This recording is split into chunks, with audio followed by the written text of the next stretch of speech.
The morning sun was already beating down hard when Samuel Martinez loaded his toolbox into the back of his dusty pickup truck. His ranch had been in the family for 3 generations, but lately it felt more like a burden than a blessing. At the mow, cattle were getting thinner, the grass was disappearing, and the bills kept piling up higher each month. Samuel wiped the sweat from his forehead and started the engine. Today's job was checking the fence line that ran along Devil's Canyon, about 5 miles from his house. The spring rains had been heavier than usual this year, and he'd heard reports of flooding down by the river. If his fences were damaged, his remaining cattle could wander off, and that would be the end of everything. The drive took him through some of the most beautiful and dangerous country in New Mexico. Red rocks rose up like ancient castles, and the desert stretched out in every direction. But Samuel barely noticed the scenery anymore. His mind was focused on numbers, how much money he had left, how long he could keep the ranch going, whether he should just give up and move to town like his neighbors had been suggesting. As he bumped along the dirt road, Samuel thought about his grandfather who had built this ranch with his own hands back in 1952. The old man had always said the land would provide if you treated it right. But times were different now. Water was scarce, beef prices were low, and big corporate farms were pushing out the little guys like him. When Samuel reached the canyon, he parked his truck and grabbed his tools. The fence looked okay from a distance, but he needed to check each post to make sure the recent storms hadn't loosened anything. He started walking along the line, testing each wire and post as he went. That's when he heard it, a voice, faint but desperate, calling out from somewhere below. Samuel stopped walking and listened carefully. There it was again. Someone was definitely calling for help down in the canyon. He dropped his tools and hurried to the edge of the cliff. The canyon was deep, maybe 60 feet down to the river below. The recent rains had turned the normally quiet stream into a raging torrent of brown water and debris, and right in the middle of it, standing on a large boulder that was barely above the waterline, was a woman. But this wasn't just any woman. Even from this distance, Samuel could see she was unusually tall and powerfully built. Her long black hair was braided in a traditional style, and she wore clothing that looked handmade. She was clearly Native American, probably Apache based on the style of her dress and the area where she was stranded. The woman saw him looking down and waved her arms. "Help me," she called out in English mixed with words he didn't understand. "The water keeps rising." Samuel looked around quickly, trying to figure out what to do. The woman was trapped on a rock island in the middle of the rushing river. The water had obviously risen after she'd crossed over, washing away whatever bridge or path she'd used to get there. Now she was stuck, and the boulder she was standing on was getting smaller as the water level continued to rise. He ran back to his truck and grabbed the coil of rope he always kept in the back. Samuel had grown up around cattle and horses, so he knew how to handle a rope. But this was different. This was a human life depending on his skills. Back at the canyon edge, he could see the situation was getting worse. The woman was now standing on just the top of the boulder, and the water was lapping at her feet. She was big and strong-looking, but even someone her size wouldn't be able to fight that current if she fell in. Samuel tied one end of the rope around a sturdy pine tree that grew near the cliff edge. He tested the knot twice to make sure it would hold. Then he tied the other end around his waist and started the dangerous climb down the rocky canyon wall. It was harder than he'd expected. The recent rain had made the rock slippery, and loose stones kept sliding under his boots. Twice he almost lost his grip, but he forced himself to keep going. Every few seconds he looked down to check on the woman. She was still there, but the water was definitely getting higher. About halfway down, Samuel reached a narrow ledge that was level with the river. From here, he could see the woman more clearly. She was even taller than he'd thought, probably close to 6 feet, with broad shoulders and strong arms. Her face was calm despite the danger, and her dark eyes watched him with intelligence and hope. "I'm going to throw you a rope," Samuel called out. "Can you catch it?" "Yes," she called back. "I am ready." Samuel untied the rope from around his waist and made a loop at the end. He'd have to throw it about 30 feet across the rushing water. It would be tricky, especially with the wind swirling through the canyon, His first throw fell short, landing in the water with a splash. The woman watched the rope get swept downstream and looked back at him with concern. Samuel pulled the rope back in and tried again. The second throw was better, but the wind caught it and pulled it to one side. The woman reached for it but couldn't quite grab it before it fell into the water again. One more time, Samuel called out, trying to sound more confident than he felt. The water was definitely getting higher now, and the woman had to step onto the very top of the boulder to stay dry. Samuel took a deep breath and threw the rope with everything he had. This time it flew straight and true. The woman reached up and caught it firmly with both hands. "Good catch," Samuel yelled. "Now tie it around your waist, but not too tight. If you fall in, I need to be able to pull you out quickly." The woman nodded and wrapped the rope around herself. Samuel could see she knew what she was doing. Her movements were quick and efficient, like someone who was used to being in dangerous situations. "I'm going to swing across," she called out. "The current is too strong to walk through." Before Samuel could respond, she jumped from the boulder. For a moment, she swung through the air like a pendulum, her long hair streaming behind her. Then she crashed into the canyon wall about 10 feet below where Samuel was standing. The impact was hard, but she held onto the rope and found footing on a narrow crack in the rock. Samuel quickly climbed down to help her up to the ledge where he was waiting. Up close, the woman was even more impressive. She was definitely the tallest woman Samuel had ever met, and her grip was as strong as any man's when she shook his hand. "Thank you," she said in clear English with just a trace of an accent. "I am Ayanna. You saved my life." "Samuel Martinez," he replied. "I'm just glad I heard you calling. What were you doing down there?" Ayanna pointed to a leather bag that was still tied to her belt. "Gathering medicines. Plants that grow only by the water. I crossed on a fallen tree this morning, but the flood took it away while I was working." Samuel nodded. It made sense. The Apache people had been using the plants along this river for healing purposes for hundreds of years. His grandfather had mentioned that sometimes they would see Native Americans collecting herbs in the area, though Samuel himself had never encountered any before. The climb back up the canyon wall was easier with two people. Ayanna was incredibly strong and sure-footed, making the ascent look effortless despite having just survived a life-threatening situation. When they reached the top, Samuel was breathing hard, but she seemed barely winded. "Your truck?" Ayanna asked, looking at Samuel's pickup. "Yeah. Can I give you a ride somewhere? Back to the reservation, maybe?" Ayanna shook her head politely. "Thank you, but no. My family will come looking for me soon. They know where I go to gather plants." She looked out across the desert landscape, shading her eyes with her hand. "They will be here before sunset. I will wait." Samuel wasn't sure about leaving her alone in the middle of nowhere, even though she obviously knew how to take care of herself. "Are you sure? It's pretty hot out here and you've been through a lot." Ayanna smiled for the first time since the rescue. It transformed her stern face completely, making her look younger and friendlier. "I have been in worse places than this. But thank you for your concern. You are a good man, Samuel Martinez." She reached into her medicine bag and pulled out a small stone, smooth and dark with white markings. "This is for you. For good luck and safe travels." Samuel took the stone, feeling its weight in his palm. It was warm from being in the sun and felt somehow important, though he didn't understand why. "Thank you, Ayanna. I hope we meet again under better circumstances."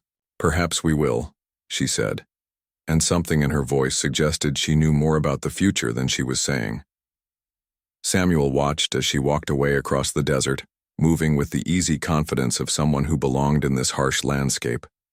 Her tall figure gradually disappeared behind a ridge, leaving him alone with his truck and his tools and the memory of one of the strangest mornings of his life. As he drove back to his ranch house, Samuel found himself thinking about Ayanna's calm strength during the rescue. Most people would have been panicking in that situation, but she had stayed focused and helped with her own rescue. There was something special about her, something that went beyond just her unusual height and obvious physical strength. He looked down at the stone she'd given him, now sitting on his dashboard, Samuel didn't know much about Apache customs, but he had a feeling that accepting a gift from someone whose life you'd saved might mean more than just a simple thank you. Little did he know that his quiet act of courage beside Devil's Canyon would set in motion events that would change not just his life, but the lives of two entire communities. Samuel woke up the next morning feeling like the previous day had been a dream.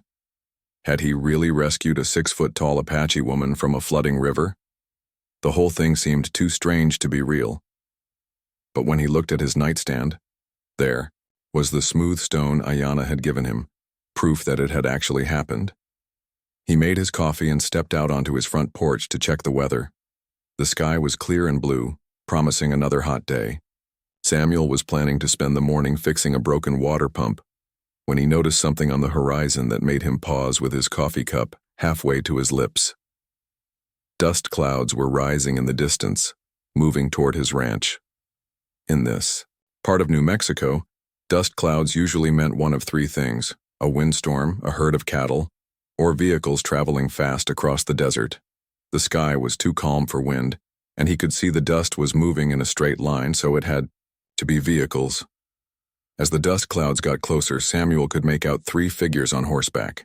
They were still too far away to see clearly, but something about the way they rode told him these weren't ordinary ranch hands or tourists. These riders moved with purpose and confidence across the rough terrain. Samuel went inside and grabbed his binoculars from the kitchen drawer. Through the lenses, he could see the riders more clearly now. All 3 were Native American men. 2 looked younger, maybe in their 20s or 30s. But the man in the center was older, with gray hair braided down his back and clothing that looked traditional rather than modern ranch wear.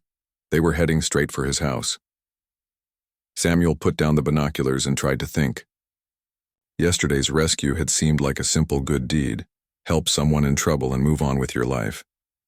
But maybe it wasn't going to be that simple after all. Maybe there were consequences he hadn't thought about. He walked back out onto the porch and waited. The riders approached slowly now, giving Samuel time to study them. The older man in the center sat his horse like he'd been born in the saddle.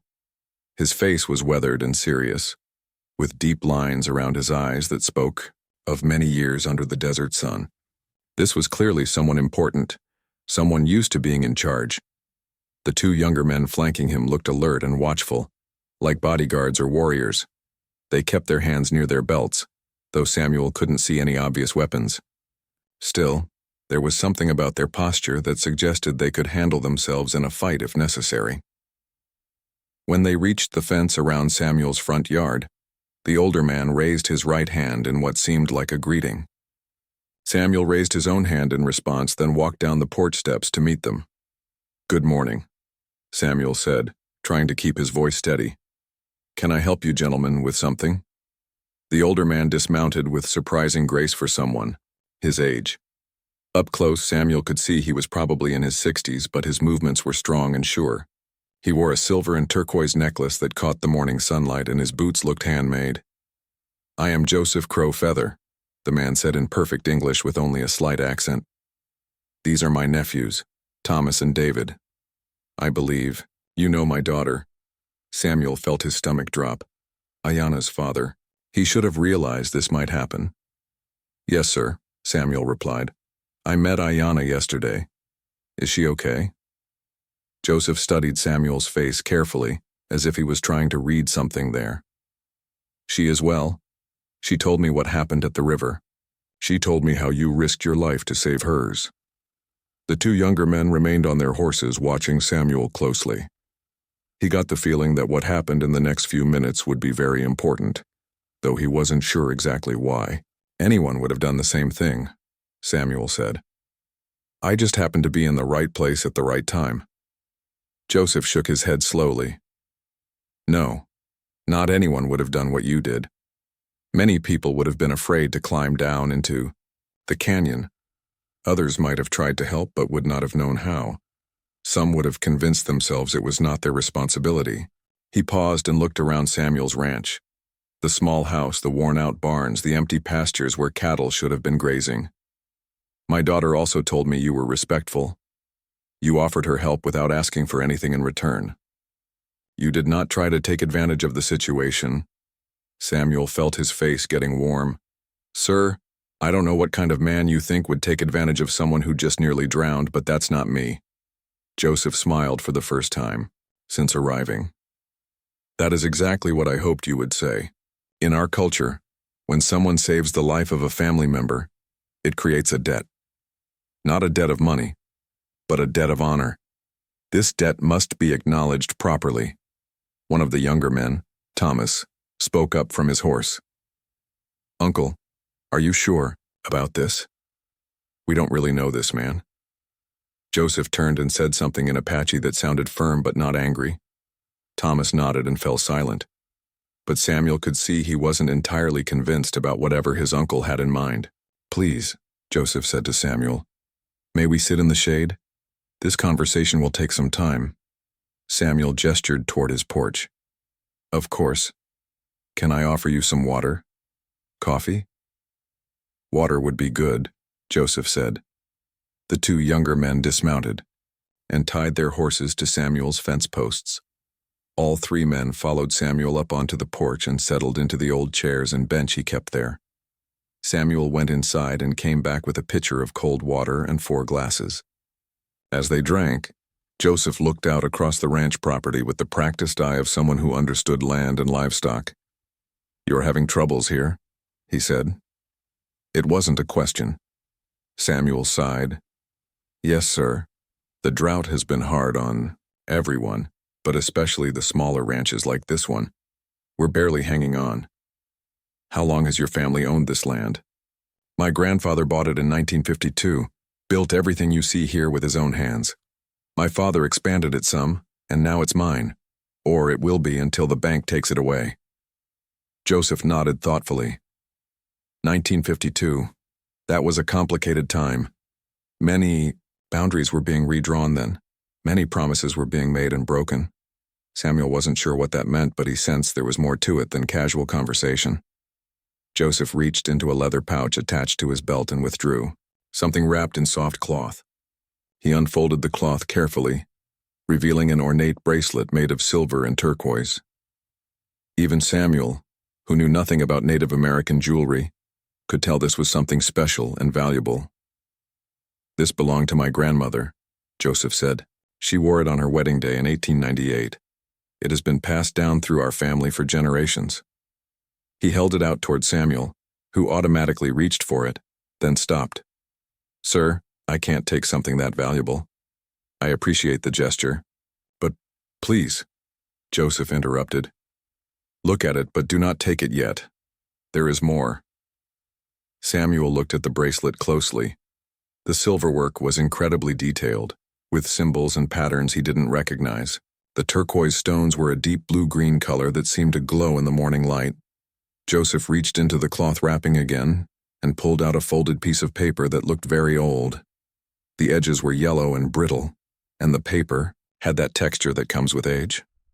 This is more important than the bracelet, Joseph said, unfolding the paper carefully. This is a map, drawn in 1868. It shows the original boundaries of Apache lands before the government moved us to the reservation. Samuel leaned forward to look at the map.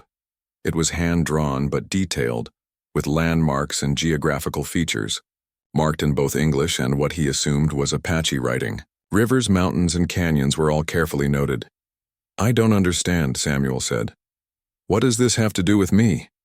Joseph pointed to a section of the map that included a distinctive bend in a river and a small canyon. This is Devil's Canyon, where you rescued my daughter. And this, he moved his finger to encompass a large area around the canyon. This was all Apache land. Samuel felt a chill run down his spine. You mean, your ranch sits on what was traditionally our sacred ground? Your grandfather knew this when he bought the land. There are documents in the county courthouse that mention it, though most people have forgotten. The porch fell silent except for the sound of wind moving through the nearby cottonwood trees. Samuel stared at the map, trying to process what he was hearing. His grandfather had never mentioned anything about Apache sacred sites, but then again, the old man had been pretty secretive about a lot of things related to the ranch. Are you here to ask for the land back? Samuel asked quietly.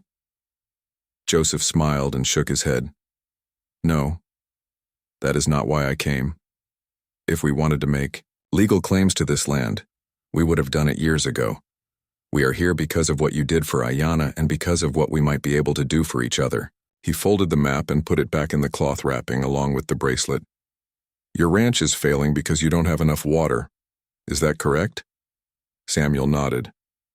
The wells have been getting lower every year. Last summer I almost lost all my cattle. What if I told you there is a solution to your water problem? What if I told you that under your land runs a river that never goes dry? I'd say that sounds too good to be true. Joseph laughed. Smart answer. It is too good to be true if you are thinking of it as a free gift. But it might not be too good to be true if you are thinking of it as the beginning of a partnership. The ride to the reservation took 2 hours through some of the most beautiful and isolated country Samuel had ever seen. Joseph had suggested he follow them in his pickup truck rather than trying to ride horseback, which Samuel appreciated since he hadn't been on a horse in years. As they traveled deeper into Apache territory, Samuel started to feel nervous about what he'd gotten himself into. What did he really know about these people? What if the tribal council decided they didn't like him? What if this whole thing was some kind of setup he was too naive to recognize? But every time doubt crept into his mind, he remembered Ayana, standing on that boulder in the middle of the raging river, calm and strong even in the face of death. If she was any indication of what her people were like, maybe this partnership could actually work. The reservation was much larger than Samuel had expected. They passed several small communities, each with its own character. Some looked modern, with newer houses and paved roads. Others seemed to be built in a more traditional style, with buildings that blended into the natural landscape. Joseph led them to a community center near the heart of the reservation. It was a low, sprawling building that looked like it had been designed to accommodate large gatherings.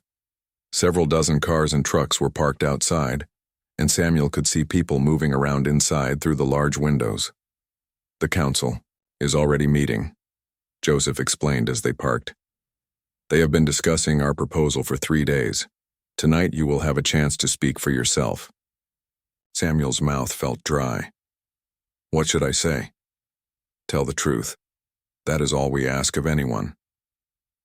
Inside the community center, Samuel found himself in a large meeting room filled with folding chairs arranged in concentric circles.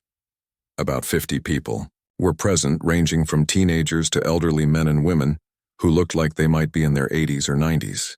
The conversation stopped when they walked in, and Samuel felt every pair of eyes in the room examining him. Joseph led him to an empty chair in the inner circle. This is Samuel Martinez, he announced to the room. The man who saved my daughter's life. A murmur went through the crowd. Samuel heard his name repeated several times along with words in Apache he couldn't understand. The tone didn't sound hostile, but it didn't sound particularly welcoming either. It sounded like people reserving judgment until they knew more. An elderly woman with silver hair braided with colorful ribbons stood up from across the circle. When she began to speak, her voice carried the authority of someone used to being listened to. I am Margaret Crow Feather, Joseph's sister and chairwoman of this council, she said in English. We have heard about what you did for Ayana. We are grateful.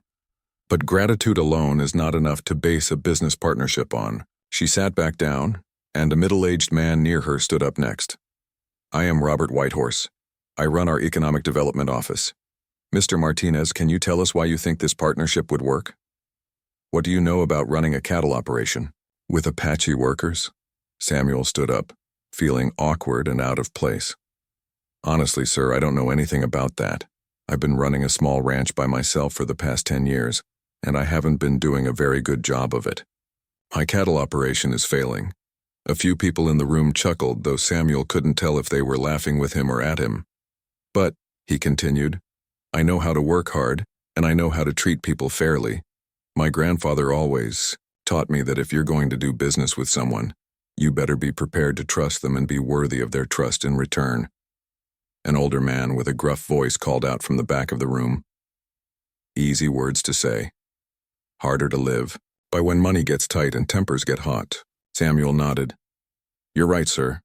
I can't prove to you that I'll be trustworthy when things get difficult. All I can tell you is that if we try this partnership and I let you down, you have every right to end it and keep the water rights for yourselves." Margaret Crowfeather leaned forward in her chair. "And what do you hope to get out of this arrangement, Mr. Martinez? What's in it for you?" "A chance to save my ranch and honor my grandfather's memory, and maybe a chance to learn something new about myself and the land I've been living on all my life." The questions continued for over an hour. Some were practical. How many cattle could the land support? What kind of facilities would need to be built? How the profits would be shared? Others were more personal. What Samuel thought about Apache culture, whether he'd ever had problems with Native American neighbors, how he would handle conflicts between Apache workers and the local community. Samuel tried to answer everything honestly, even when honesty made him look ignorant or unprepared. He admitted he knew almost nothing about Apache traditions. He confessed that he'd never had any Native American neighbors and wasn't sure how the local community would react. He acknowledged that he'd never managed employees before and would probably make mistakes, but something seemed to be working in his favor. The more honest he was about his limitations, the more interested the council members seemed to become. Several people nodded approvingly when he admitted he didn't know something, rather than trying to fake his way through an answer. Finally, Margaret called for a break. "Mr. Martinez, would you please wait outside while we discuss this privately?" Samuel followed Joseph out of the meeting room and onto a covered patio area behind the community center. The sun was setting, painting the desert landscape in shades of red and gold. In the distance, mountains rose up like ancient guardians watching over the reservation. "How do you think that went?" Samuel asked. Joseph shrugged. "Hard to say. You were honest, which is good. But some people are still suspicious of any partnership with outsiders. We have been disappointed before." "What kind of disappointments?" "Mining companies that promised to hire local workers and protect the environment then did neither. Ranchers who wanted to lease grazing land and ended up overusing it. Government programs that sounded good but turned out to benefit bureaucrats more than our people." Samuel could understand their caution. He was asking them to trust him with something precious, not just water rights, but the economic future of young Apache men who needed jobs and opportunities. After about 30 minutes, Thomas came outside to get them. "They're ready for you to come back in." Inside, Margaret Crowfeather was standing again. The room felt more tense than before, as if a difficult decision had been reached. "Mr. Martinez, we have voted on your proposal. But before I tell you the result, I want you to understand something. This decision is not just about you. It is about our children and grandchildren. It is about whether we can find ways to preserve our culture while also giving our young people opportunities to succeed in the modern world."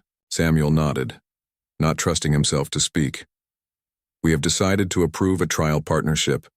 For 1 year you will work with Joseph and a team of 6 young Apache men to rebuild your cattle operation using our water rights. At the end of that year, we will evaluate how well the partnership has worked for everyone involved."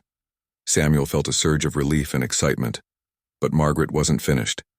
"However, there are conditions. First, you will pay the Apache workers the same wages you would pay any other ranch hands, plus a share of any profits from cattle sales.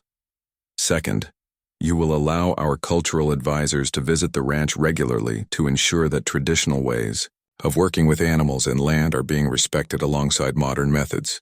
Third," added Robert Whitehorse, "if at any time the partnership is not working out, if there are conflicts that cannot be resolved, if the business is not profitable, or if either side feels the agreement is not being honored, any party can end the arrangement with 30 days' notice." Samuel looked around the room at the faces watching him expectantly. These people were offering him a lifeline, but they were also making it clear that he would have to earn their continued trust every day. "I accept all those conditions," he said. "When do we start?" Margaret smiled for the first time since the meeting began. "Joseph will bring the work crew to your ranch Monday morning. But first, there is someone who wants to speak with you." She gestured toward the back of the room, and Samuel turned to see Ayanna walking toward him. She looked different than she had the day before. Instead of traditional Apache clothing, She wore jeans and a button-down shirt that made her look like any other ranch worker, but her impressive height and confident bearing were unmistakable. "Congratulations," she said, extending her hand for him to shake. "I hope you're ready for this." "I hope so too," Samuel replied. "Are you going to be part of the work crew?" Ayanna smiled. "In a way. I have a degree in environmental science from the state university. I'll be serving as the liaison between the tribal council and your ranch. My job is to make sure the water usage is sustainable and that both sides are living up to their agreements." Samuel felt a mix of relief and nervousness. Relief because Ayanna was someone he already knew and respected. Nervousness because he suspected she would be a very demanding supervisor. "There's one more thing," Joseph said, reaching into his leather pouch again. He pulled out the cloth-wrapped bundle from earlier that day, the silver and turquoise bracelet and the old map. "These belong to you now," he said, offering the bundle to Samuel. Not as Monday morning came too quickly. Samuel had spent the entire weekend trying to prepare his ranch for the arrival of the Apache work crew, but nothing felt ready.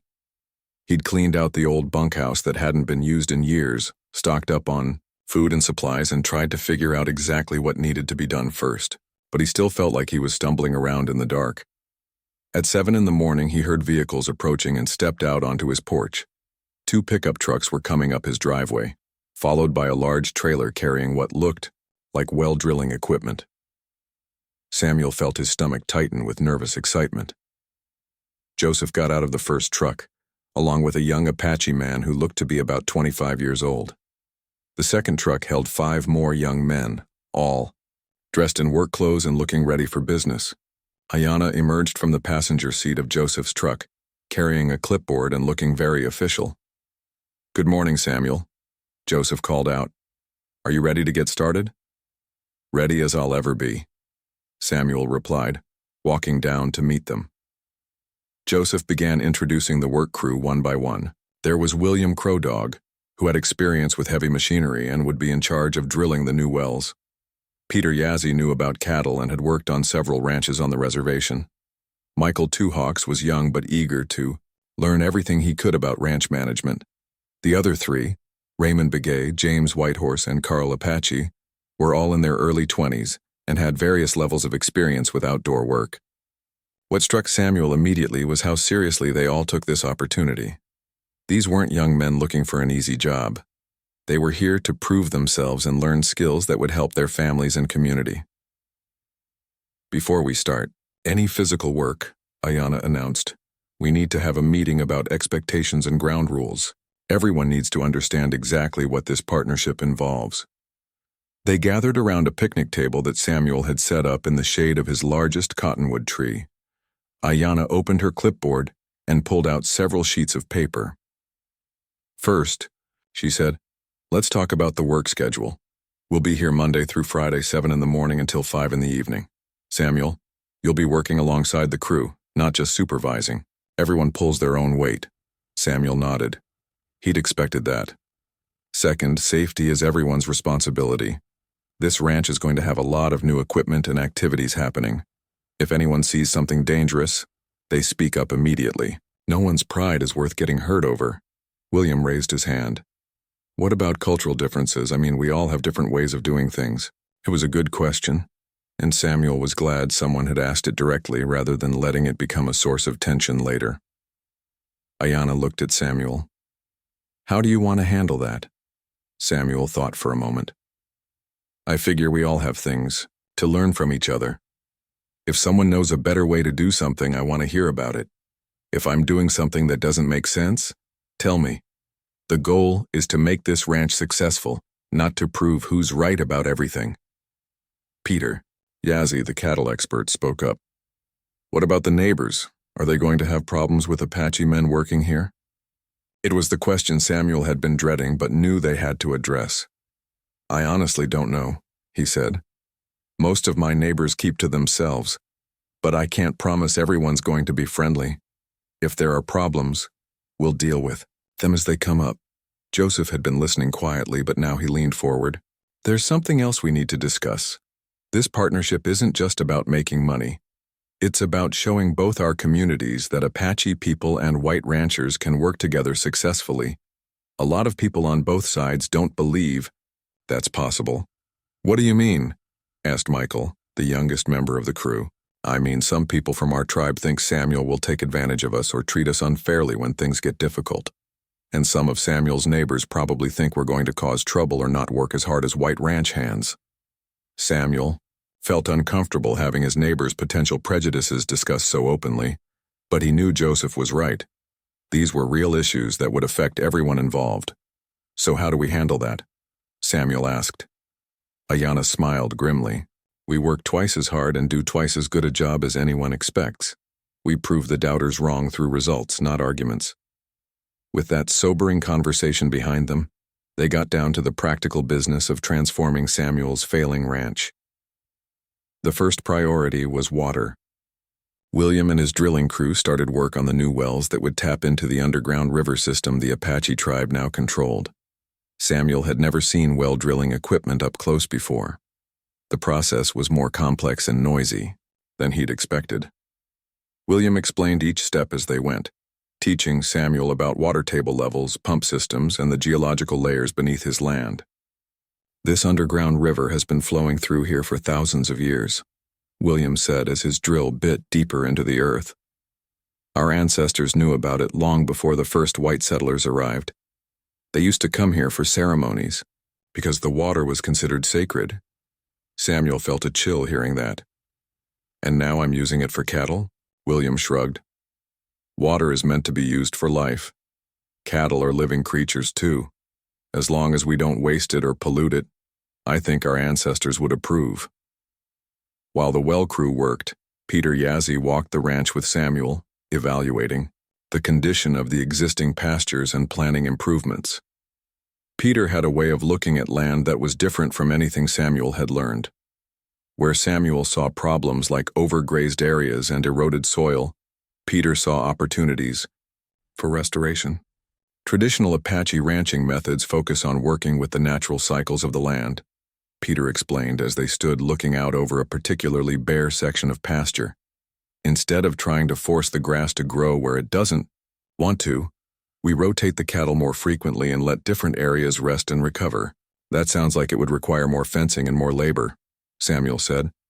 More labor initially, yes, but healthier land in the long run, and healthier land supports more cattle with less stress on the animals.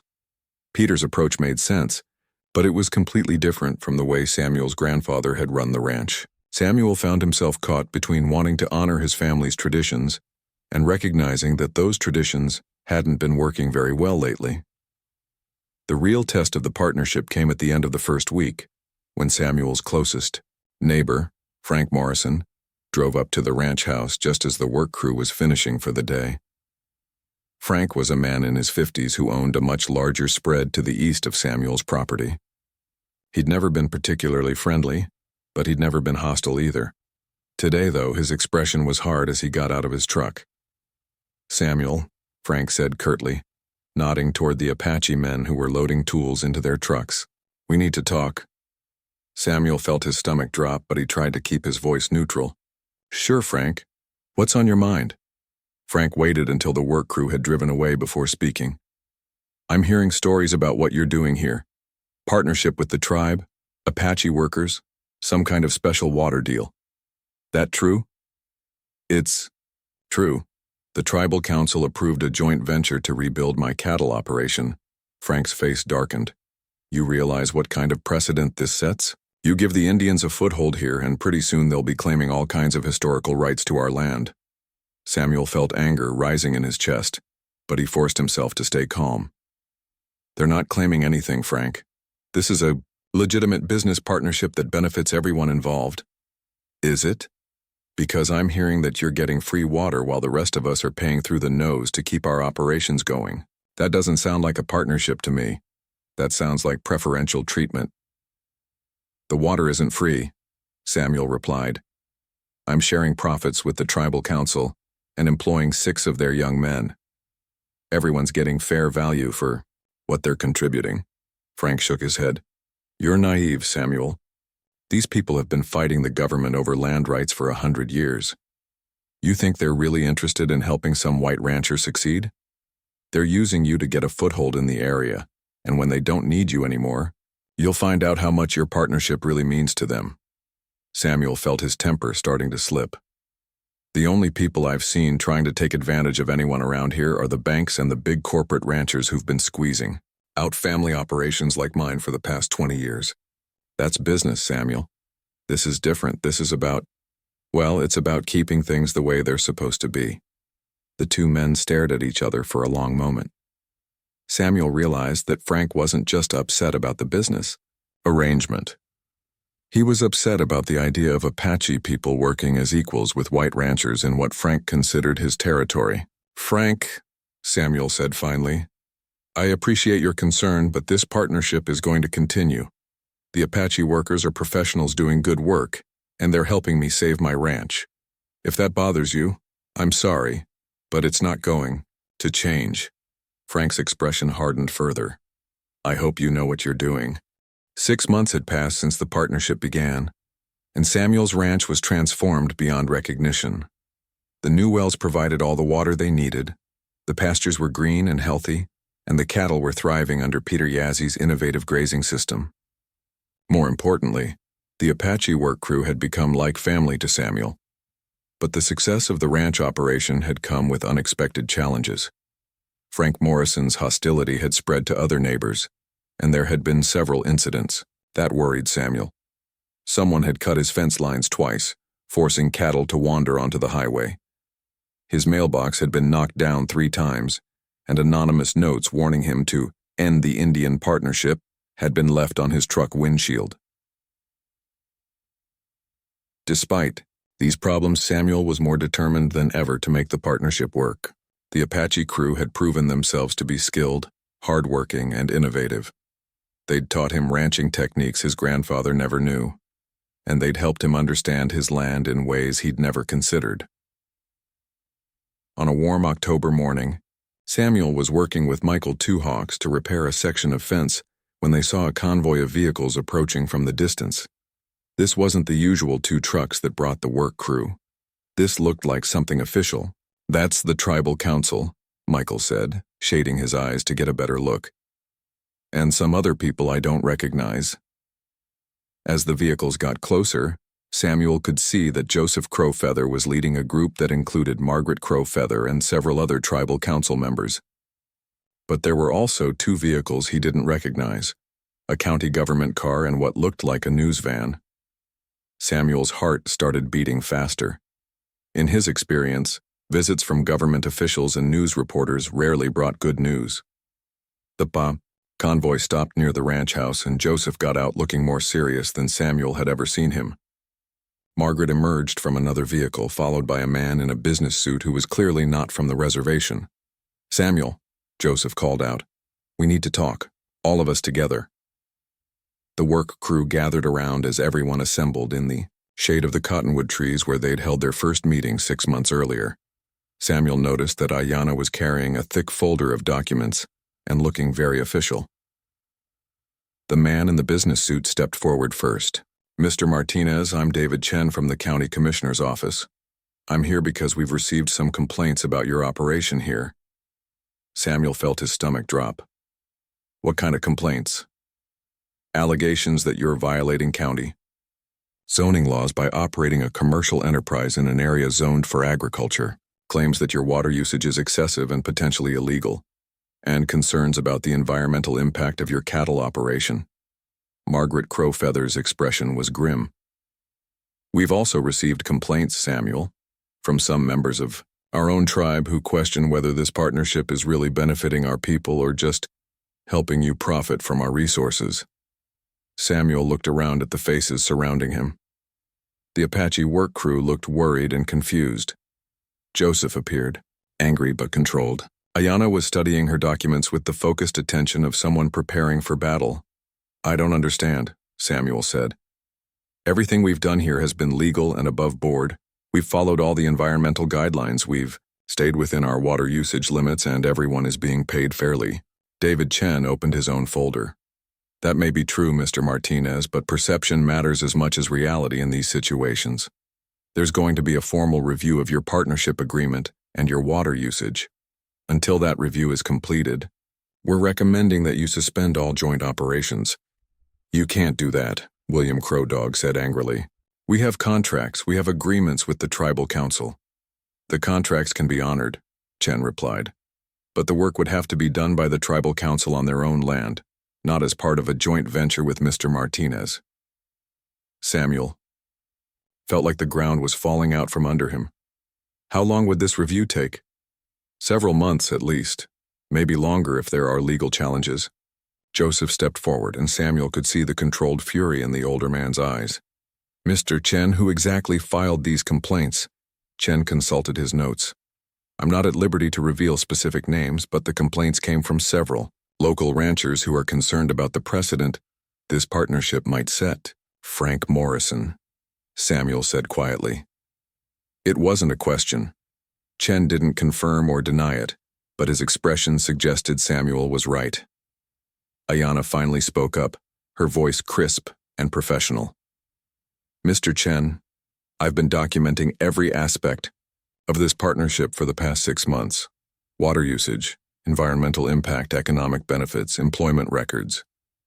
Would you like to see the actual data before making any recommendations? She opened her folder and pulled out a thick stack of charts and reports. Our water usage is 30% below the allowable limits. Soil erosion has decreased by 40% since we implemented traditional Apache grazing methods. The cattle are healthier, the land is more productive, and 6 young Apache men have steady employment with benefits. Chen looked uncomfortable as he flipped through Ayanna's documentation. These numbers look very positive. But the review process still needs to happen. Why? Asked Peter Yazzie. Because some neighbor doesn't like seeing Apache people succeed?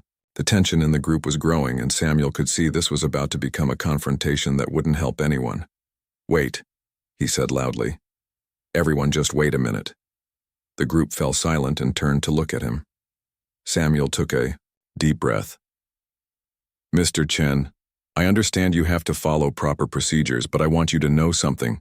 This partnership has been the best thing that's happened to my ranch and to me personally in 20 years. These men, he gestured to the Apache crew, have worked harder and more professionally than any employees I could have hired. They've taught me things about ranching that I never would have learned on my own. He paused and looked around the group. More than that, they've become my friends, my family. And if some people in this county have a problem with Apache men working as equal partners in a successful business, then those people need to examine their own prejudices, not shut down something that's working perfectly well. Margaret Crow, Feather studied Samuel's face carefully. And if the review goes against you, if you're forced to end the partnership? Samuel felt his throat tighten, but his voice was steady when he answered. Then I'll fight it, in court if I have to. Because this isn't just about my ranch anymore. It's about whether 2 communities can work together despite the people who want to keep them apart. Joseph smiled for the first time since arriving. That's what I hoped you would say. Chen looked increasingly uncomfortable with the direction the conversation was taking. Mr. Martinez, I should warn you that legal challenges to county decisions can be expensive and time-consuming, and there's no guarantee you would win.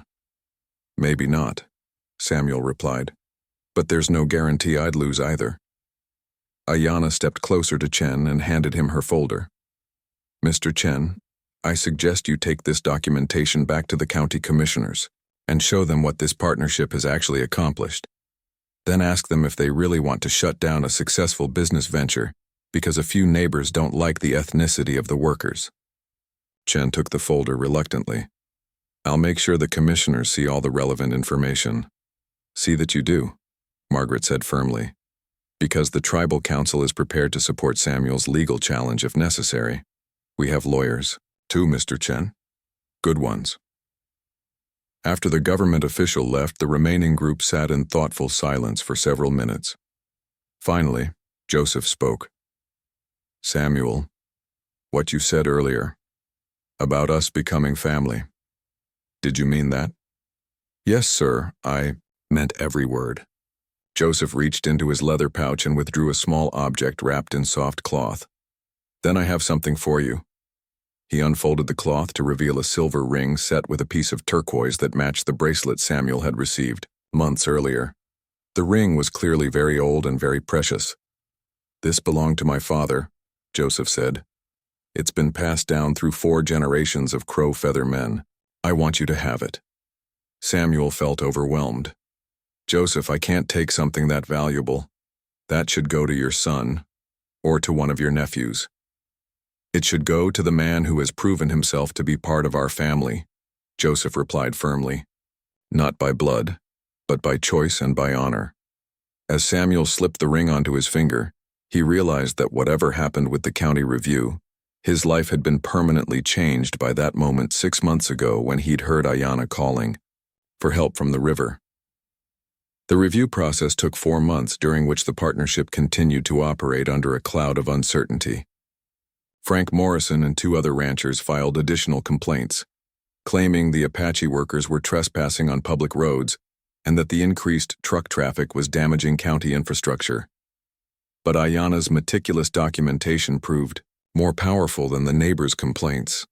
The county commissioners not only approved the partnership, but held it up as a model for cooperation between tribal and non-tribal businesses. The state agricultural department sent